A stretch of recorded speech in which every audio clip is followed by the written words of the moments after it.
আমাদের দেশে বিভিন্ন সময় বিভিন্ন ধরনের সমস্যাগুলো আসে এবং এমনভাবে আসে যেমন কখনো আগুন লাগে, তো দেখা যাচ্ছে সব দিকে আগুন লাগে, এদিকে আগুন লাগে, এদিকে আগুন, কখনো ধর্ষণ শুরু হয়, সব দিকে ধর্ষণ শুরু হচ্ছে। এখন কিছুদিন ধরে বাচ্চাদের উপর ধর্ষণ এবং হত্যা এগুলো শুরু হচ্ছে। তো এইভাবে এক একটা মানে মৌসুমের মতো যে আসে, এগুলো কি কোনো আযাবের লক্ষণ কিনা অথবা আযাব কিনা, এবং জাতীয়ভাবে এগুলোর জন্য আসলে কেউ আযাব হিসেবে অথবা আল্লাহর কাছে আশ্রয় চাওয়া, ক্ষমা চাওয়া অথবা এগুলো প্রতিরোধের জন্য ওইভাবে চিন্তা করে না, আসলে কি এগুলো আযাবের মধ্যে পড়লে আমাদের জন্য করণীয় কি জাতীয়ভাবে? এখানে তিন রকমের প্রশ্ন হচ্ছে। একটা হচ্ছে আল্লাহর পক্ষ থেকে যেগুলি আল্লাহ তাআলা মানুষের হাতের কামাই করা, সরাসরি না, একটা অপরাধ, একটা হলো বিপদ, দুইটা একসাথে করে ফেলছে। একটা অপরাধ, একটা হলো বিপদ। বিপদটা হচ্ছে যেমন আগুন লেগে যাওয়া, ভূমিকম্প আসা, এগুলি বিভিন্ন কারণে হয়। এর মধ্যে একটা কারণ হয় কখনো কখনো আল্লাহ তাআলা, যেটা হাদিস দ্বারা বোঝা গেছে, যে মদিনাতে একবার ভূমিকম্প হয়েছে, ওমর রাদিয়াল্লাহু আনহু বলেছেন, আরেকবার যদি ভূমিকম্প, আমি তোমাদের সাথে আর থাকবো না, তোমরা অপরাধের কারণে এগুলো হচ্ছে। তো বোঝা গেল সালফে সালিহিন মনে করতেন যে এই জাতীয় বড় বড় বিপর্যয়গুলো মানুষের উপর আল্লাহ তাআলার পক্ষ থেকে বড় ধরনের নিদর্শন এবং ভয় দেখানোর জন্য ভীতি প্রদর্শন করে আল্লাহ তাআলা এটা পাঠান। ওমা নুরসিলু আয়াতিল্লাহ তাখউইফা, ভীতি প্রদর্শনের জন্য আল্লাহ তাআলা এই নিদর্শনগুলি আল্লাহ তাআলা মানুষকে দেখান, যে মানুষ যেন আল্লাহর দিকে ফিরে আসে। আল্লাহ তাআলা কোরআনে কারিমে এটাই বলেছেন, যেন আল্লাহর দিকে ফিরে আসে। বারবার এটা বলেছেন যে যেন মানুষ আল্লাহর দিকে ফিরে আসে। হাদিসে রাসূলুল্লাহ সাল্লাল্লাহু আলাইহি ওয়াসাল্লাম বলেছেন যে মানুষ যেন আল্লাহর দিকে ফিরে আসে। তো এই জন্য বড় বড় যে সমস্ত যেগুলি বিপদ বুঝতে পারছি আমরা, বিপদগুলির ব্যাপারে আমাদের কাজ হবে কি, আল্লাহর দিকে ফিরে আসা। রাসূলুল্লাহ সাল্লাল্লাহু আলাইহি ওয়াসাল্লাম কি বলেছেন, যে ইন্নাল শামসা ওয়াল কামারা লা ইয়ানকাসিফান লিমাউতি আহাদিন ওয়া লা লিহায়াতি, সূর্য এবং চন্দ্র গ্রহণ এটা কারো ইয়ার জন্য হয় না, হায়াতের জন্য না, মৌতের জন্য হয় না। সুবহানাল্লাহ। রাসূলুল্লাহ সাল্লাল্লাহু আলাইহি ওয়াসাল্লাম যদি কোনো মৃত্যু আর জীবনের জন্য বলতেন, তখন একটা এবং প্রমাণিত হতো যে এটা কিরকম, আল্লাহ মাফ করুন, বুঝতে বলেন না এটা। কিন্তু রাসূলুল্লাহ সাল্লাল্লাহু আলাইহি ওয়াসাল্লাম যেটা বলেছেন, যেগুলো হচ্ছে আল্লাহর আয়াত, আল্লাহর নিদর্শন, নিঃসন্দেহে নিদর্শন। কারণ সূর্য চলে, চাঁদ চলে, মাঝখানে পড়ে, পৃথিবী পড়ে, এই বুঝতে পারছেন আপনার, এটা স্পষ্ট। এখন যে কেউ বিরোধিতা করে, সে এখন পর্যন্ত যায় সোজা কথা, এর কোনো এলমি জ্ঞানের জগৎ থেকে সম্পূর্ণ আলাদা। এবং যারা পৃথিবীকে চ্যাপ্টা মনে করে বসে রয়েছে, এরা আরেক গোষ্ঠী, যারা এলমের কালামের সাথে, দিনের সাথে কোনো সম্পর্ক নেই, এগুলো বেহুদা পার্টি, আজে বাজে কথা বলে, এগুলো এলমের সাথে কোনো সম্পর্ক নেই। তোমার দেখবেন পৃথিবী এখন স্পষ্ট, আপনি গোলক দিয়ে বুঝতে পারবেন, একটা বড় মাইক্রোস্কোপ দিলে বুঝতে পারবে কোথায় কি আছে না আছে। তারপরেও যদি কোনো কেউ বলে না পৃথিবী চ্যাপ্টা বা সূর্য ঘুরে না, পৃথিবী ঘুরে, এই জাতীয় তর্ক করা বেহুদা কাম ছাড়া কিছুই নেই। যেটা বললাম যে এই যে চন্দ্র এবং সূর্য যেমন গ্রহণ হওয়াটা, রাসূল কি বলেছেন, আয়াতান মিন আয়াতিল্লাহ, আল্লাহর নিদর্শন সমূহের দুইটা নিদর্শন। আল্লাহর নিদর্শন সমূহের দুইটা নিদর্শন হইলে আমাদেরকে এই জাতীয় যতগুলি জিনিস হবে এগুলো নিদর্শন হিসাবে নিতে হবে। এই জন্য সালফে সালিহিন কি করতেন, চন্দ্র সূর্য গ্রহণ লাগলে সালাত করতেন, তাই না? ঠিক সালাফদের মধ্যে পণ্ডিত আছে যারা ভূমিকম্প হইলেও তারা কি করতেন, সালাত করতেন। আব্দুল্লাহ ইবনে আব্বাস থেকে বর্ণিত আছে, ইবনে ওমর থেকে তাদের বর্ণিত, তারা ভূমিকম্প হলে সালাত করতেন। অন্য সময়ে তারা বেশি হলে আজান দিতেন, যদি ভয়াবহ জল উচ্ছ্বাসে আজান দিতেন। তো বোঝা গেল যে আল্লাহর দিকে ফিরে আসাটা একটা উদ্দেশ্য। এই জন্য আল্লাহ তাআলা যখনই আমাদেরকে এরকম কোনো কিছু নিদর্শন দেখান, আমাদের কাজ হবে কি, আল্লাহর দিকে ফিরে আসা। এইটার সাথে অন্যটা একসাথ করা যাবে না। যেটা জহর ফাসাদ ফিল বাররি ওয়াল বিমা কাসাবাত আইদিন নাস, এটা দুই রকম। একটা হলো ফাসাদ, যেটা আছে এটা হলো আল্লাহর পক্ষ থেকে আযাব, এটা বিভিন্ন কারণে হয়ে থাকে। কখনো কখনো আপনার হয়তো মনে হইতে পারে এত ভালো মানুষ মরে গেলে কেন, আল্লাহর পক্ষ থেকে ভালো মানুষদের নিয়ে যাওয়া একটা কিন্তু আল্লাহর পক্ষ থেকে একটা উদ্দেশ্য। রাসূলুল্লাহ সাল্লাল্লাহু আলাইহি ওয়াসাল্লাম বলেছেন যে আল্লাহ তাআলা আলেমদেরকে উঠিয়ে নেবেন, একসাথে উঠাবেন না, এলেমকে উঠিয়ে নেবে, একসাথে উঠাবেন না, আলেমদের উঠিয়ে নিয়ে এলেমকে উঠিয়ে নেবেন। আবার রাসূলুল্লাহ সাল্লাল্লাহু আলাইহি ওয়াসাল্লাম এটাও বলেছেন, কিয়ামতের আগে যখন ভালো মানুষদেরকে একটা বাতাসের মাধ্যমে মৃত্যু দিয়ে আল্লাহ তাআলা তাদেরকে উঠিয়ে নেবেন, এরপরে শুধু খারাপ মানুষরা থাকবে। এজন্য অনেক আলেমরা চলে যায়, একটা সময় মানুষের আলেম শূন্য হয়ে গেলে জগৎ অন্ধকার হয়ে যায়। এই জন্য কখনো কখনো বড় বিপদ দিয়ে আল্লাহ তাআলা বড় মানুষদেরকে নিয়ে যান। এটা পুরোটাই যে আল্লাহ শাস্তির সাথে, পুরোটাই যে আমাদের কোনো বড় অপরাধ, এটার কোনো আল্লাহ তাআলা উদ্দেশ্য আলেমদের নিয়ে যাবে, এরকম উদ্দেশ্য থাকে আল্লাহ তাআলা, যে এখান থেকে আমি ভালো মানুষদের নিয়ে যাব, খারাপ মানুষরা এখানে পারবো। আল্লাহ তাআলা কোরআনে কারীমে বলেছেন, ওয়াইজা আরাদনা আন নুহলিকা কারিয়াতান আমারনা মুতরাফিহা ফাসাকু ফিহা, ওয়াইজা আরাদনা আন নুহলিকা কারিয়াতান, কোন জাতিকে ধ্বংস করতে চাইলে আমারনা মুতরাফিহা ফাসাকু ফিহা, এখানে আমার না আম্মার না পড়া হয়েছে, এবং আমার নাম মুতরাফিহা ফাসাকু ফিহা, এর মধ্যে ফিসক করতে থাকে, করলে তাহলে কি আল্লাহ আযাব আসে, তখন ভালো মন্দ উভয়কে আল্লাহ একসাথে নিয়ে যান। এই জন্য উভয় কারণে হইতে পারে এটা। আরেকটা জিনিস 3 নম্বর যেটা বলছি আপনাদের, মূলত এটা হচ্ছে দুইটা কারণ। প্রথমটা কি বলেছি, যত বিপদ, এক নম্বর বিপদ আসে আল্লাহর পক্ষ থেকে ভয় দেখানোর জন্য, আল্লাহ থেকে ফিরে আসা। 2 নম্বর হচ্ছে বিপদ আসে মানুষের ফিতনা ফাসাদ, দুইটা একসাথে হয়েছে, ভালো মন্দ উভয় আছে, আল্লাহ তাআলা তখন ভালো মন্দ উভয়কেই নিয়ে যান। 3 নম্বর, কোনোটা আসে আমাদের সম্পূর্ণ আমাদের অপরাধগুলির মধ্যে কি আছে? এই বেবিচার, যেটা আপনাদের একজন পড়ছেন, কি বলে এগুলিকে, যেটাকে বলে মানুষের উপর জোর করে যেটা পরিচালনা করা হয়, ধর্ষণ যেটাকে বলছেন আপনারা, এগুলি কিন্তু বড় ধরনের অপরাধ। শরীয়তের বিধান কি এবারে? শরীয়তের বিধান অত্যন্ত স্পষ্ট।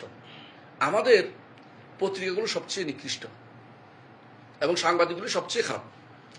এগুলিকে যদি কোনো আমি খারাপ বলি, গালি দিই, তো হয়তো আমার কেস হবে, এই জন্য বলতেছি না। যত রকমের খারাপ গালি এরা পাওয়া উচিত। শরীয়তের বিধান হচ্ছে এগুলিকে স্পষ্ট না করা, প্রচার না করা। এগুলি যেন কোর্টে যাও, পত্রিকা দেয়া না। তুমি তথ্য সংগ্রহ করো, এরপর কোর্টে যাও, বিচার চাও, বিচার হবে। তা না করে তুমি এগুলি কিছু উস্কে দিয়েছো, অন্যায়টাকে, ফেতনাটাকে তুলে ধরেছ।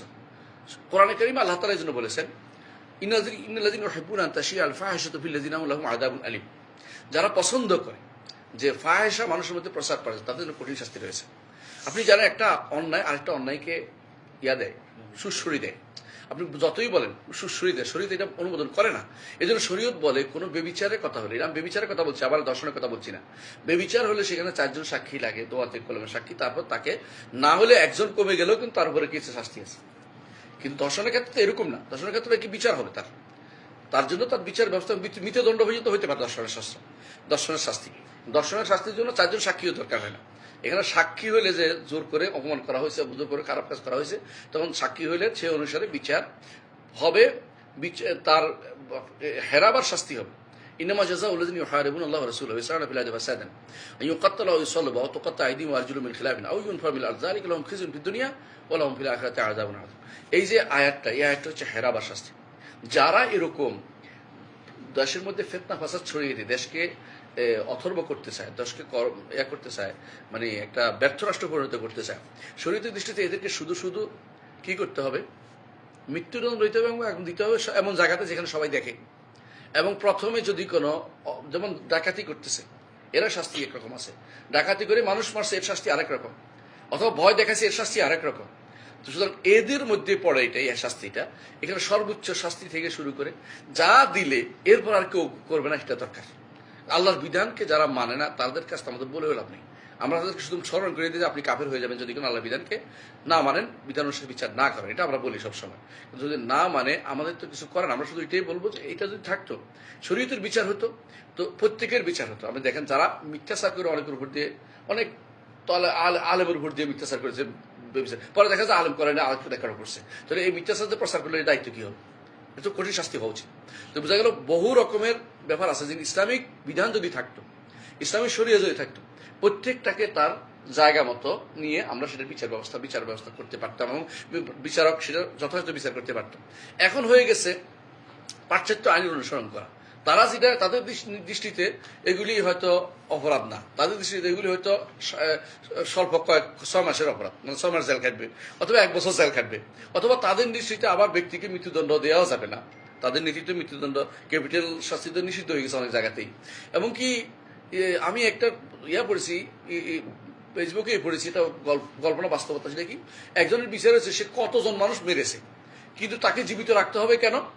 কারণ তাকে জীবিত বলতেছে তার তো মৃত্যুদণ্ড নেই, মানে তাদের শাস্তিতে মৃত্যুদণ্ড নেই, তো তাকে বহু বছরের কি দিছে, শাস্তি দিছে, এত বছর জেলে থাকতে হবে। জেলের ভিতরে তার আবার মানবিক দিক বিবেচনা করে তার বউ স্ত্রীর ব্যবস্থা করা হয়েছে, আবার সন্তান সদরের ব্যবস্থা করা হয়েছে, আবার খাবারের ব্যবস্থা করা হয়েছে। আমি তো সে জেলে থাকাই ভালো মনে করবে, যে অন্যায় করে করে জেলে থাকবে। মানে এটা হচ্ছে মানে নিকৃষ্টতা। বিচারগুলি যে বিচার, আধুনিক যে সমস্ত ইউরোপিয়ান বা কালচার বিচারগুলি আছে, এগুলি নিকৃষ্টতম দিক হচ্ছে এগুলি, যে তারা কখনো কখনো ওই একজনের মানবিকতা দেখতে গিয়ে 10 জনের জান নষ্ট করে ফেলছে। মানে একজনের মানবিকতা দেখতে যাইয়া, যেমন কুকুর মারতে পারবে না, কুকুরের কামড়ে মানুষ খেয়ে ফেলতেছে, ওটার দিকে তারা তাকাবে না। কুকুর মারতে পারবে, কুকুর কি, কুকুর হইলো অ্যানিমেল ক্রুয়েলিটির ভিতরে পড়বে কুকুর মারলে। মানে দুঃখজনক এগুলি কোনো, এগুলি আল্লাহর বিধান ছাড়া অন্য বিধানে কোনো শান্তি কোনোদিন হইতে পারে না। আল্লাহ তাআলা এই জন্য বলছেন আফা হুকমাল জাহিলিয়াতি ইয়াবগুন ওয়া মান আহসানু মিনাল্লাহি হুকমান লিকাওমিন ইউকিনুন। যে কওম আল্লাহর উপরে দৃঢ় বিশ্বাসী তাদের উপর আল্লাহর বিধান ছাড়া কোনো বিধান তাদের জন্য থাকতে পারে না। কিন্তু আমরা এই কথা বলিও না, বলতেও চাই না, বললেও যেমন অনেকে দলের ভিতরে ঢুকে অমুক দলের তমুক দলের, না, এটা তো আল্লাহর বিধান, এটা বলতে হবে আপনাকে সব জায়গায়। কোরআনের কথা বলতে হবে, হাদিসের কথা বলতে হবে, এটা চুপ থাকার কোনো বিধান বলার কোনো সুযোগ নেই। এটা আপনাকে প্রচুর পরিমাণে আপনাদের প্রতিষ্ঠানে, মাদ্রাসায়, প্রতিষ্ঠানে, স্কুলে, আপনাদের প্রতিষ্ঠানে, আপনাদের ইউনিভার্সিটিতে এগুলি পড়ানো উচিত। অথচ শরিয়া একটা অবহেলিত অংশ সারা বাংলাদেশে, কোথাও শরিয়া পড়ানো হয় না, কোথাও শরিয়া পড়ানো হয় না। ঢাকা বিশ্ববিদ্যালয়ের সাবজেক্ট কয়টা? 200-র উপর কাছাকাছি, তাই না? অথচ শরিয়া কোনো অনুষদও নাই, সাবজেক্টও নেই। আপনি চিন্তা করে দেখছেন? এর অর্থ হচ্ছে শরিয়া যেন পড়তে না পারে, এই জন্য তারা সব রকম ব্যবস্থা নেয়। শুধু ঢাকা বিশ্ববিদ্যালয়, প্রত্যেকটা বিশ্ববিদ্যালয় তাই করেছে। অথচ প্রথম দরকার ছিল শরিয়ার উপরে পড়ালেখা। যেটা আরব রাষ্ট্রগুলোতে ইউনিভার্সিটি হলে প্রথম কাজ হলে একটা শরিয়া অনুষদ হবে এবং একটা ফেকা হবে, ওসুলে ফেকা হবে, কি হবে না হবে, আলম তৈরি হবে, তারা উত্তর দিবে, কোর্টে যাবে, শরিয়া কোর্ট হবে। এখন এগুলি যেন সম্পূর্ণরূপে এগুলি বলাই যাবে না এমন অবস্থা হয়ে গেছে। এমনকি কেউ কেউ বলতেছে যে এরা কি চায়, মানে এদের শরিয়া চাওয়াটা তো অপরাধমূলক হয়ে গেছে অনেকের কাছে। মূলত এই যে এখন যেটা চলতেছে আমাদের দেশে, হঠাৎ করে এগুলি আসে, এগুলি কিন্তু আগেও মাঝে মধ্যে হতো, কিন্তু মানুষের মধ্যে একটা এই খারাপ ইল মোটিভ আছে। তারা কি করে এগুলি খুঁজে বেড়ায়। এগুলি দিতে গেলে অনেকে আছে, পত্রিকা খুললে প্রথমে খুঁজবে কোথাও দর্শনের খবর আছে, কোথাও খারাপ খবর আছে, এগুলি প্রচার করার জন্য বসে থাকে। কোরআনে কারীম আল্লাহ তাআলা নিষিদ্ধ প্রচারের জায়গা, এগুলি বিচারের জায়গা, প্রচারের জায়গা নয়, এগুলি বিচারের জায়গা। এগুলি যদি আপনি প্রমাণিত হয়, আপনি কোর্টে বিচার চাইবেন, এগুলো প্রচার করে কি করেন? প্রচার করে তো আপনি এটাকে আরো মানুষের ভিতরে এটাকে স্বাভাবিক করে তুলতেছেন।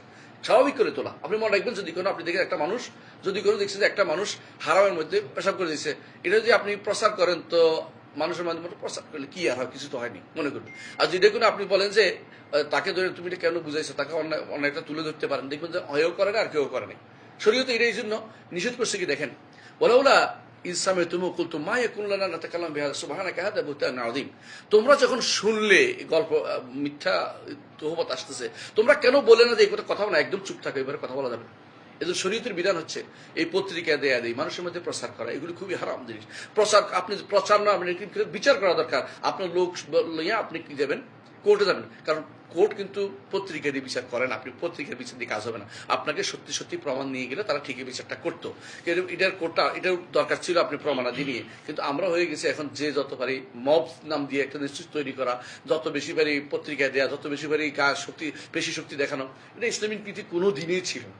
এটা এখন আমরা তৈরি করছি আধুনিক মনে করি, এক একজন আমরা ইসলামে কায়েম করে ফেলতেছি। কেউ মনে করে আমরা এটা দিয়ে আমরা বড় কিছু আদায় করে নেব। এগুলি ইসলামিক সিস্টেম না। আল্লাহ আমাদের তৌফিক দান করুন।